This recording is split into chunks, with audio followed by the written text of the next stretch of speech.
Hi folks, and welcome to our first lecture on the second part of Bazin, on Bazin's Realist Aesthetics and Style, which encompasses one of his major essays, Evolution of the Language of Cinema. So the first thing I want to do is give you a sense of the scope of Bazin's writing. Today you can find a bulk of the canonized essays of Bazin's film theory and criticism in two volumes, What is Cinema, Volume 1, and What is Cinema, Volume 2. The most canonical and widely read are in What is Cinema, Volume 1. I just want you to see what these look like if you were to say, buy the book. The first essay, importantly, was the Ontology of the Photographic Image, followed by the myth of total cinema, followed by the evolution of the language of cinema. So there's a primacy to these essays, which also reflects the primacy of their treatment in the history of film theory. I want us to consider these two essays juxtaposed. Just look at the titles for a moment. We can see immediately that there is a huge distinction in what they're trying to do. The ontology of the photographic image, or in other words, the essence of the photographic image, looks at a medium and tries to say that there is maybe an essence of the medium that has something to do with what we might call the realism of film. Think about how different that essentialism is from something like the evolution of the language of cinema. Already the word evolution is giving us a sense of history. And if film changes over history, and if the film medium changes over history, then it doesn't quite have a pinpointable essence, right? The essence of a thing presupposes that the thing is stable and doesn't change over time. So Bazin is interested at once in what might be the essence of the photographic image, and almost in its opposite way the medium changes over time and how that change reflects certain stylistic changes over time. So this is pretty wild to think that Bazin, as a thinker, encompasses these two totally different ways of approaching film theory. So we might consider the movement from last week's focus to this week's focus something like the ontology of the photographic image to the aesthetics of the realist cinematic image, right? Now we're talking about movies, in other words. And we're talking about the way movies look and the stylistic choices that are embedded within them and what they mean with respect to what we might call film theory. So just a recap. Last time we were talking about these kind of pseudo-philosophical ways of thinking that the object and its representation in a photograph have some kind of shared essence.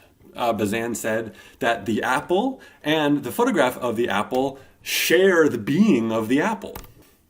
And we looked at sentences like photography transfers reality from the object depicted to its reproduction. And then if we look at the final part of the ontology essay, he's saying that film extends this thing that photography does, that it indexes reality, and film indexes time. He calls this the mummification of change. So I'm just recapping that because I want you to see how wildly different his appraisal of the film medium looks in this essay where he wants to defend his interest in movies like Citizen Kane and movies like The Best Years of Our Lives, a film by William Wyler, in films like Bicycle Thieves and Umberto D, the Italian neorealist films. It's a wildly different thing to go from saying that there's a, say, ontological relationship between the apple and its photographic representation, and to say, I am interested in these movies, and that they have something to do with realism. So one way we can put this is we're going from what we might call ontological claims about realism or ontological realism, that there is some essential component of the photographic medium that leads to the real, and aesthetic realism, that there are choices that lead to what we might call the impression of realism. So to begin, I actually want us to look at a passage from another essay that I think actually encapsulates this change in Bazin's thinking. This is from an essay of his on the director William Wyler, and we'll be looking at one of William Wyler's clips. So the reason I'm bringing up this passage before we even look at the evolution essay is to say something like, if you ever think that Bazin is an inflexible thinker about realism, I want you to look at this passage. So let's check it out. He says, to want one's film to look true, to show reality, the whole reality and nothing but reality, may be an honorable intention. As it stands, however, this does not go beyond the level of ethics. In the cinema, such an intention can result only in a representation of reality. The aesthetic problem begins with the means of that representation. A dead child in close-up is not the same as a dead child in medium shot, is not the same as a dead child in color.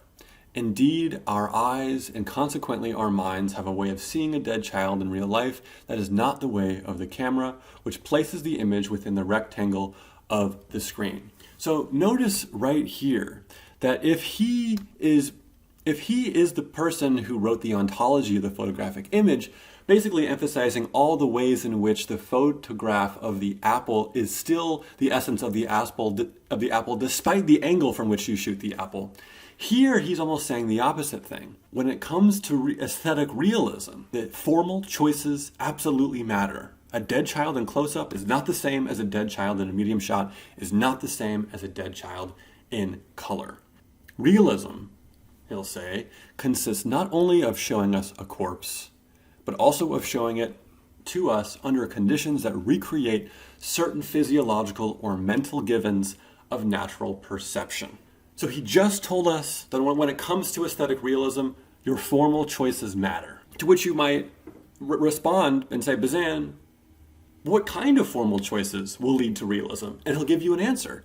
Realism consists not only of showing us a corpse, but also of showing it to us under conditions that recreate certain physiological or mental givens of natural perception. Oh, then you might say, this is the Bazin of the long take and deep focus. Because cuts are the opposite of natural perception, because we don't see cuts, we see temporal continuity.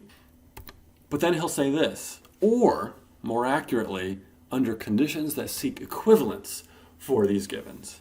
So notice this tendency in Bazin's writing. Every time that he'll seem to give criteria for aesthetic realism, he'll qualify it and he'll pull it back. Here he says, all you got to do to achieve realism is film it under the physiological givens of natural perception, but then he takes a step back and say, well, under conditions that seek equivalence for these givens. What the heck does this mean? In a way, we don't know. But what Bazin is doing is he's trying to say that the issue of realism is far more capacious than a strict set of stylistic criteria, even though he himself will argue that certain films exhibiting those criteria strike him as some of the best examples of cinematic realism that take advantage of certain properties of the photographic. So once again, we're going from essential statements about the relationship between an object and its photographic reproduction to an investigation of cinematic style and the possibilities of harnessing this capacity through stylistic choices. So let's look at how he begins this essay, The Evolution of the Language of Cinema. He starts with a number of questions, but this question seems central. Did the years from 1928 to 1930, that is, the years that witnessed the birth of synchronized sound, actually witness the birth of a new cinema? To answer that question, he's going to give us a wide and detailed history of the general stylistic tendencies in international film from the 1920s to the 1940s. A very selective history, mind you. And he's going to have a loose structure that he's going to adhere to in this paragraph. And let's zoom in on it. He says, I will distinguish in the cinema between 1920 and 1940 between two broad and opposing trends, those directors who put their faith in the image and those who put their faith in reality. I want you to know these phrases because they become synonymous with Bazin's thinking. By image, I here mean, very broadly speaking, everything that the representation on the screen adds to the object there represented. So what does he mean by this? Well, in a sense, we've already talked about this in film theory, the issue of formalism and realism, Méliès and Lumière, fantasy and reality. These general poles are loosely similar to the idea of filmmakers for whom faith in the image is a guide and filmmakers for whom faith in reality is a guide. So he starts out by saying this begins in the 1920s, that is, at the peak of the silent era. So on the left, faith in the image, we have something like Eisenstein's Montage and Robert Vina's Cabinet of Dr. Caligari. And on the right, we have something like Robert Flaherty's documentary, Nanook of the North, and Erich von Stroheim's Greed. He also adds F.W. Murnau, who made films like Taboo. He'll make the argument that the 1920s silent era faith in the image filmmakers can be split into two general categories. montage, which we've talked about quite a bit in this class, and what we haven't talked about, what he might call plastic manipulation or plastic expressionism. The idea that you can change the reality of the image, not through montage, but by doing what German expressionism is known for, creating fantastical sets, non-realistic lighting, and fantastical costumes. In the 1920s, realist filmmakers like Robert Flaherty, he notes that there is a tendency to preserve the temporality of time, the duration of time, with long takes. And with Erich von Stroheim, he'll try to articulate a vague realist sensibility, but he won't attribute it to any one thing. So he has this history, but what's the point of it? I think this is the hard thing about Bazin's essay, is he'll give us this history and we will become so enwrapped in trying to follow it that we'll forget what the argumentative point of it is. He'll answer that question at the end of giving that history. He'll say, these examples suffice to reveal at the very heart of the silent film a cinematographic art the very opposite of that which has been identified as cinema par excellence, in which the image is evaluated not according to what it adds to reality, but what it reveals of it. This is far more important to understand than the details of the history he provides, because we've been reading film theorists whose basic arguments tend to revolve around this idea that the essence of film lies in the things that are added to the image. That's the formalist theoretical position, that film is condemned to record reality. Therefore, if it is to be an art, it better add something to reality. If it doesn't, it ain't art. So Bazin has covered a basic history, according to him, of 1920s artistic achievement in film and identified these two poles.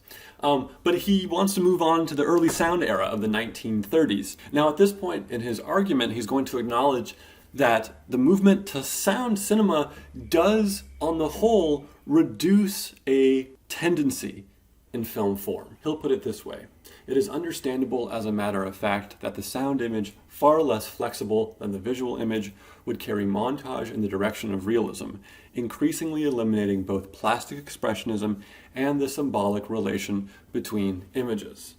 In other words, we don't really have those two poles that we had here in the 1920s, montage and plastic expressionism, find their equivalent in 1930s cinema. He could be wrong about this, but this is his overall claim. Why does he say this?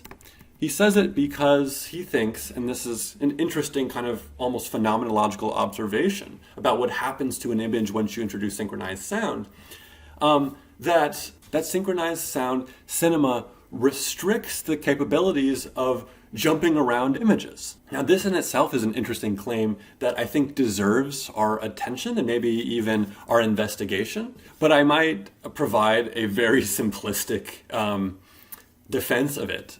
Think about montage sequences in, say, American Hollywood film. A montage sequence almost always does not involve synchronized sound, but involves music that paves over the discontinuity of the images. Think about Rocky training montages and the like, in which you have many different images that jump in space and time. If they all had synchronized diegetic sound, it would seem strange to us. Or imagine a redub of Eisenstein's Battleship Potemkin, in which all of the dialogue and sound effects were foleyed in. So what does he want to say about 1930s cinema? Well, in many ways, he doesn't have the clean binary of formalism versus realism when he gets to the 1930s, but he does want to make a couple marginal subclaims here. He wants to say in the 1930s, you get the solidification of sound era classical continuity editing, which you get right here. Now, I'm not going to put that on the formalism side because it's actually difficult to locate classical continuity on the spectrum from formalism to realism. And some thinkers will actually want to say that it's somewhere in the middle, but Bazin will want to slide in this nod to Jean Renoir's films, with films like Crime of Monsieur Lange or The Rules of the Game, in which he thinks that there persists a strong faith in reality aesthetic, a realist aesthetic that portends the deep space and deep focused long takes of his favorite filmmakers of the 40s, Wells, Wyler.